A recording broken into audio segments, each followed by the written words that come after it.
Good morning, students. I welcome you all to the 31st session of the subject Organization Change and Development. I am Padmavati Indargi, Assistant Professor of Management from Government First Grade College, Devanahalli. Today's topic under 31st session is Team Interventions. Under that, we are going to study meaning of team, characteristics of team, and team interventions. In previous session, we have seen the OD interventions. What are the different classifications of OD interventions? That is individual interventions, team interventions, group interventions, and intergroup interventions, and organization-wide interventions, or it is also called as system-wide interventions. Where in individual interventions, the experts try to improve the performance of the individuals who are working in the organization through various strategies and various programs like sensitivity training is there, role playing is there, career counseling is there, coaching, mentoring. These all are the programs which are designed to improve the performance of an individual. But after moving from the individual, the organization also concentrates on development of the teams, on making the teams more accountable, because nowadays in management, in business, we don't bother about the individual performance. We believe that team is more stronger than individual performance. We want team performance. We want the people to work in teams because team's productivity is more than the individual's contribution. So we should try to make people to behave in a well mannered in a team. So we should make them to work in a team with coordination. We should train them to adjust with the team. We should train them to mingle with the team and contribute their ideas and with various dimensions to show their creativity and innovation, so that the organization can improve further and also face the challenges posed by the environment. So in today's scenario or the environment, we concentrate and we push and we motivate the people to work in a team. So that in this we are going to study what is the meaning of team, characteristics of team, and team interventions. So the team means, in simple we can say, it's a group of persons who are mutually accountable, who supports one another, and the success of the team depends on the contribution of all the members and how best they coordinate among themselves so that the work gets completed in time. So team is a group of persons who work collectively, who support one another to achieve a defined goal. For the team there will be a goal and all the members should contribute and they should work towards the accomplishment of goal by taking one another in support. So team fulfills social needs of the people and creates synergy. Okay, we have seen from the Maslow's hierarchy theory, that is the individual is motivated by various goals or various needs as he passes through these different stages of life. First is physiological theory, where he concentrates, where he strives to fulfill the basic necessities like hunger, it might be thirst, okay, it might be shelter, that clothing, he concentrates on that. After satisfying the physiological needs, he moves to the next need, that is security need, where he thinks about the security, where he thinks about the future, how he can settle in his life, how best he can secure his future. After fulfilling the security needs, then comes the social needs, because woman is a social being. So being in a society, he wants others to accept, he wants others to listen to him, he wants others friendly, he wants to become friendly with others, he wants company of others. So when he is living in a society, he prefers other people's support, he wants others to be his friends, he wants others to accept him. So in the same sense, team is also built in that motive. So man being a social being, he wants to satisfy his social need, and that need will be satisfied only when he work with others with coordination. When he want to identify himself with a team, he want to identify himself with a group, he want to say that I belong to that group, I belong to that team. So that social need, even in a theory also, there is a theory, Maslow's hierarchical theory, there is a famous theory where we speak about the social needs. So the team the person satisfies his social need and also he contributes more towards organization goal. So team means it's a group of people who collectively work, who supports one another, who mutually agrees, who mutually supports one another. So a work team is a work group but having high commitment to organization goals as well as group goals and high degree of interactions, interdependence where they depend for the completion of their task, they depend on others, and mutual accountable, all take accountability, all take responsibility for either for the failure and also all feel credited when there is success in the team. The overall performance of the work team is greater than the each member's individual performance.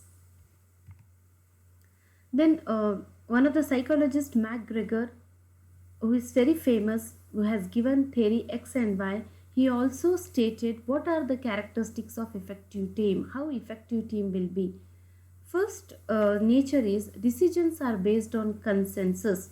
When we call it as a team, there will be consensus, there will be agreement to the decision whatever is taken by the team. All people agree and all people behave in a same way and all people agree in a same sense of direction. So decisions, whatever decisions the team is taking, there is a consensus of all the members in a team. All have agreed for that decision and those decisions reflect the commitment of all the team members. Another thing is that atmosphere is comfortable and informal. Atmosphere is not rigid in a team, it is informal. People feel very comfortable working in the team. They feel very friendly towards one another and they work with cooperation and support from one another. They feel as if it is a family, they feel like it's a family atmosphere, like how they behave, they believe they are very much protected by the family. In the same sense, in a team they believe that there are the my colleagues, my team members who protect me, who support me, who build confidence in me. In the same sense, another nature is members listen to each other properly. Members listen, members pay attention to the other members messages, other members communication, they communicate, they give feedback, there is an open interaction in the team. Members express their feelings and ideas. Since I said it is a free environment, members give their suggestions, members express their opinions, they give their ideas, they explain, they interact, they take suggestions from others, they take feedback from others, and also they correct themselves whenever another person give opinion to them. There is a lot of task related discussions and most members participate in it. Team succeeds only when there is open interaction, when there is interaction, when there is interchange of ideas. So people discuss in a team most of the task issues oftenly. Team tasks are well understood and accepted by members. We will contribute, we will work very effectively only when we know the work, when we know the full information. In the same sense, team tasks are well understood. Whatever the task to be performed by each member, it's well written, well documented, well explained to the other members, and they work with more confidence. Group is conscious about its own operation. The team members know where they are, where they stand in the organization, where they have to improve, what are the areas they should improve upon. Conflicts and disagreements occur only around ideas and methods. They don't bring their personal things for in the organization. They conflict. Okay, they disagree for something which is based only on the organizational task, not on their personal issues. So these are the characteristics of a successful teams. So there are various types of teams in the organization. Main teams are like problem solving team is there, cross-cultural team is there, self-managed team is there. Let us study one by one what are these teams. Problem-solving team. It consists of 5 to 12 employees who are working in the same department, who meet at least once a week for few hours and discuss the ways to improve the process and discuss the ways to solve the problem. The team members pool their ideas and suggestions, but they do not have any authority. In the sense, we can say that the scope of this type of team is very limited. The authority will not be given, sufficient authority will not be given, but these type type of teams are also encouraged in the organization, where uh, with their own interest, and since they are perfect in their work, they people of 10 to 12 group in a group, they come together, they discuss related to the work problems. Since they are expertise, since they are professional in handling the task, they find out their own ways of solving the problem and give their ideas, give their suggestions to the top management for further process. So this is a problem solving team where the concentration is only on solving the work related problems with their own expertise.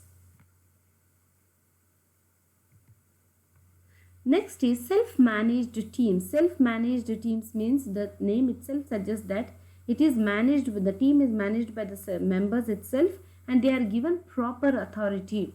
They are given authority to fire, they are given authority to include some of the members in their team. They are given authority to remove some of the members. They compared to problem solving team, this team is given more freedom. Self-managed team usually comprises of 10 to 15 persons who have complete responsibility of planning and execution of work assignments. Whenever there are important assignments, the self-managed teams, they come together, they work in a team, they have complete responsibility of planning for the resources, the time, everything they can plan according to their convenience, and they have collective control over pace of work. Whenever they can schedule, they can work, but the thing is that they have to complete the assignment in time. Over time, self-managed teams control hiring, firing, and performance appraisals. In their team, they have authority to remove some of the members. They have authority to include best of the members, and also they can appraise the performance of their team members. They can take decisions. These team increase employee satisfaction. Employee feel very satisfied that he is working in team and his ideas are accepted by the team, and also they are given an important position in the organization, and they are welcomed, their ideas are welcomed by the top management, and top management consider their suggestions. So these teams feel very motivated and they are positively committed towards the accomplishment of their assignments, whatever assigned to them. Next is cross-functional teams. Cross-functional in the sense, here the people from different departments or the managerial heads of the department from different departments come together. They discuss regarding the organization problems. They discuss how the improvements can be brought in the organization regarding technology, regarding customer taste, regarding trends in the environment, regarding government policies, how they can tackle in their government policies, how best they can manage the organization. These people who are from different heads, they come from different departments, they come together and try to solve the organization problems. So cross-functional teams are made up of people from same hierarchical level. Their position will be same, their designation will be same, but from different fields they come. They work collectively and accomplish a task. These teams can be performed on temporary or permanent basis. Temporary in the sense, if any problem occurs or if any opportunity is before the organization, then these teams can be made. Such teams are efficient means following specialists from different areas. Purchase head will be there, production head will be there, marketing head will be there, human resource head will be there, research person will be there. So people from different expertise, they will come together and they will be having a wide variety, a wider knowledge, and so these people come together within an organization to share information, develop new ideas, solve various problems, and also to solve complex projects, to undertake complex projects. So these are cross-functional teams. So we have seen what is team, what are the different types of team existing in the organization. One is problem-solving team, cross-functional team, and self-managed team. Next is concept of team building. Every organization concentrates its efforts on the concept of team building. So team building is a collective term for different types of activities undertaken to enhance interpersonal relations and defining roles within teams, which often involve collaborative tasks. Most story strategies or organization development strategies focus on improving the team effectiveness. It's because the team effectiveness is given more preference to improve the organization and also individual personal growth. Hence, team building is an important OD effort.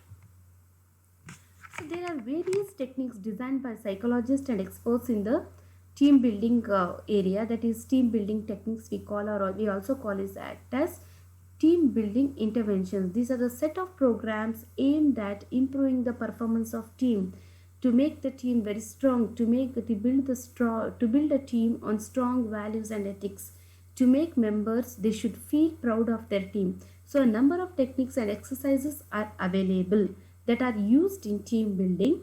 Those are role analysis technique, role negotiation technique, appreciation exercise technique. So we'll study in this session briefly regarding these techniques. In detail we'll study in further sessions. So role analysis technique, it's famously called as RAT. It is developed by experts in the field of OD, that is Dahl and Thomas. Dahl and Thomas are the experts in OD techniques. They have developed this technique. It's an effective method of team building.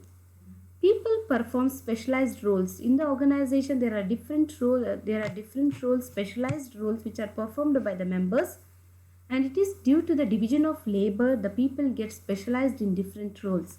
But sometimes while working in group, people are not clear what is expected by them, what is their responsibility, what is their role, what set of behaviors they should develop, what set of skills they should develop in order to perform that role. And also they also don't know, or they are ignorant of the fact that what set of behavior I should develop in myself so that I am accepted by the team. My team members respect uh, my thoughts. My team members should accept me. What set of behaviors I should develop in myself, what changes I should bring in myself so that I am respected in a team. My members should support me. My members should accept me. My members should accept my suggestions. So they will be ignorant when they join a job, or when they will be moving gradually in the job. Nobody might have educated them. They might not have given proper information that how they should behave in a team, how they should develop their skills when they are working in a team. They might be ignorant, or they might not have studied that. So these are the techniques that come to their rescue, that is role analysis technique. So under this role analysis technique, this technique clarifies the role of individual member. First, the person will be interviewed that what he thinks about that role, what are the skills he need to have while performing that role, and what set of behaviors he should have. His suggestions or his opinions are taken, and also opinion of other team members is also taken. How they see that person in a team, what set of behaviors he should develop, where he need to change, how if he changes, how best he can perform in the team. So the people, his team members' opinion are also collected, and the individual opinion are also collected, and what is the right set of behaviors are also communicated to him, and a role summary is prepared. After preparing that role summary, he will come to know what the new things or what changes he need to bring in himself so that he can perform best in a team. That is a role analysis technique. Next is role negotiation technique. Role negotiation technique in the sense when there is conflict in the team, when the team members are not supporting one another, then the role negotiation technique, this comes to the rescue, and this is a technique which is developed by Roger Harrison. Role negotiation technique includes controlled negotiations where people who are having conflict, who are not liking each other, they come together, they try to negotiate with one another what changes they can bring in themselves so that they become friendly, they again become coordinated, they can coordinate their work, and they support one another. So between two or more parties, each party agrees in writing to change its certain job related behaviors in exchange for some changes in job related behavior by others. When I am changing, then the opponent with whom I am interacting or with whom I am negotiating, that person also need to change. So if I'll change, how best he can bring changes in himself. Okay, that is negotiating, win-win situation we call. So next technique is appreciation and concerns technique. In today's world, one person will go on blaming another. Whenever getting a chance, we concentrate more on blaming, we concentrate more on finding the negative persons in the opponent or with others, instead of appreciating that. We believe that when we appreciate others, it develops a good relation with them. Okay, instead of concentrating more on the negative points, we should concentrate on the positive things. What positiveness we see in that person? Based on positive things, we can build a good relation with one another. So in the same sense, in organization, to build a good team, this is also one of the technique where this is a technique which gives opportunity for the members to appreciate one another. What are the good points you see in another person? What are the positive things you see? Where you see, which are the areas you feel that this person is very good? So asking them, taking their feedback regarding another person. So this type of exercise leads to bring a good coordination, a good friendliness atmosphere in the organization. So this is called appreciation and concern exercise. This exercise is suitable if interview data reveals that lack of expression, there is no expression at all, there is no communication, a lack of expression of appreciation and avoidance of confronting concerns are among the deficiencies in the interaction of group members. When an interviewer or when the consultant feels that there is lack of appreciation of one another, so then this technique might help to make the team members to come closer with one another. So this is about the team building, team interventions, what I have explained in this session. Thank you.